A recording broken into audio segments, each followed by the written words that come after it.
Chapter 17. The Weight of Rejection. The morning light filtered through the narrow windows of Haven Clinic, casting soft shadows across the small room where Eliza rested. Marcus, weary from days of vigilance, ended his conversation with Henry abruptly. "Send me some funds. I'm getting breakfast for Eliza." Henry nodded, pulling out his phone. "I'll transfer it through CoinFlow." Marcus stepped out into the bustling chaos of 9 Serpents Lane, where the air was thick with the scent of street food and the chatter of vendors. The lane was alive with activity merchants hawking their wares, from rare herbs to questionable trinkets, while the distant hum of Ravencross Pharmaceutical Empire pulsed beneath the city's surface. He navigated the crowded street, his mind heavy with guilt over Eliza's ordeal. At a small stall, he purchased a steaming bowl of chicken broth, its warmth a small comfort he hoped would soothe her. Returning to the clinic, Marcus found Eliza awake, her face swathed in gauze, her eyes fixed on the cracked ceiling above. The sterile scent of antiseptic lingered in the air, mingling with the faint mustiness of the old building. She lay motionless, her expression vacant, as if the weight of her trauma had drained her spirit. "Darling," Marcus called softly, setting the broth on a rickety bedside table. Eliza didn't respond. Her silence pierced him, a reminder of his failure to protect her. He took her hand, its warmth a fragile tether to the woman he loved. "It's over now. You're safe." Eliza turned her head slightly, her body trembling as quiet sobs broke free. Fear shadowed her face, her eyes wide with lingering terror. I crossed Silas Zale," she whispered, her voice barely audible. "I'm as good as dead. You should go, Marcus. I don't want to drag you into this." Her words cut deeper than any blade. Marcus knelt beside her, his voice gentle but firm. "It's all right. I saw the news this morning. Silas is dead, and your family is safe." "What? He's dead?"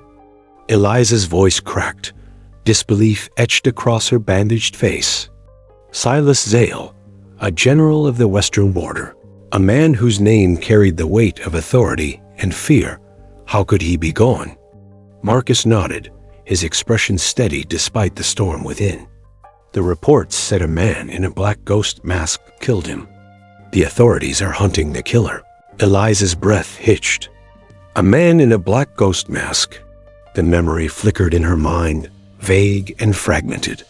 She recalled a shadowed figure appearing just as despair had nearly claimed her, but darkness had swallowed her before she could see clearly. "He's dead? Truly dead?" she murmured, grappling with the idea that a man of such power could fall so suddenly. "Yes," Marcus assured her. "Here, have some broth." He lifted her gently, propping her against his chest. The warmth of her body against his was a quiet reminder of why he stayed. He spooned the broth carefully, feeding her with a tenderness that belied his hardened exterior. Eliza parted her lips, accepting the nourishment, but her eyes remained distant. The trauma of her ordeal at Ravencross Hotel clung to her, a specter that haunted her waking moments. Throughout the day, she teetered between fitful sleep and waking nightmares, her screams echoing through the clinic as she begged Silas to release her. Each cry tore at Marcus' heart, fueling his resolve to see her whole again. Marcus understood the depth of her pain. She hovered on the edge of a mental abyss, her spirit battered by the horrors she'd endured. Ravencross was abuzz with talk of the Zale's downfall and Silas' death, but Marcus shut it out. His world narrowed to the woman before him, her recovery his sole focus. Marcus remained steadfast, tending to her every need, adjusting her pillows, ensuring the room stayed warm, and speaking to her in low, comforting tones. His hands, calloused from years of battle, moved with a gentleness reserved only for her. With his care, Eliza began to mend. By the second day, she spoke in halting sentences, her voice fragile but present. Marcus clung to these small victories, remembering how he had healed her once before, after the fire that had changed her life. He vowed to do it again, no matter how long it took. 3 days later, Eliza's mind had stabilized, though her physical wounds lingered. The bandages on her face were a stark reminder of her suffering, but her eyes held a spark of resilience. "Marcus, it's been days," she said, her voice stronger. "I want to go home. Mom and Dad must be worried." Marcus nodded, his heart heavy with the uncertainty of what awaited them. "All right." Henry drove them through Ravencross busy streets, the city's pharmaceutical heartbeat pulsing around them. The Rowan residence, a modest house tucked in a quieter district, came into view. Its faded paint and weathered shutters spoke of a family, struggling under the weight of their patriarch's expectations. At the front door, Marcus supported Eliza as she knocked gently, her hand trembling. The door creaked open, revealing Edmund, his face etched with worry. Seeing Eliza, his eyes lit up with relief, and he pulled her inside with a father's desperate affection. "Eliza, you're back. Are you okay?" he asked, his voice thick with emotion. "Dad," Eliza replied softly, leaning into his embrace. "I'm fine. Who's at the door, Edmund?" Marjorie's voice cut through the moment, sharp and cold. She appeared, her expression darkening at the sight of Eliza's bandaged face. "You wretched girl," she spat. "Why are you here?" "Mom," Eliza pleaded, her voice breaking. "Don't call me that. I have no such daughter." Marjorie's gaze was icy, her disdain palpable as she took in Eliza's injuries. Marjorie's resentment stemmed from the ordeal she'd endured because of Eliza's actions. Kidnapped and humiliated, she had barely escaped with her life. Had Silas not died, the Rowans would have faced ruin. Old Rowan, the family patriarch, had returned in a fury, stripping Eliza of her position and banishing her from the family. His public decree had severed her ties to the Rowans, leaving Marjorie and Edmund to bear the shame. "Marjorie, what are you saying?" Edmund's brow furrowed, his voice laced with frustration. "Old Rowan may have cast her out, but she's still our daughter." Marjorie planted her hands on her hips, her voice rising. "Who dares defy Old Rowan's orders? Don't forget, you depend on Eternality's salary. Anger him again, and you'll lose your job. How will we pay the mortgage then?"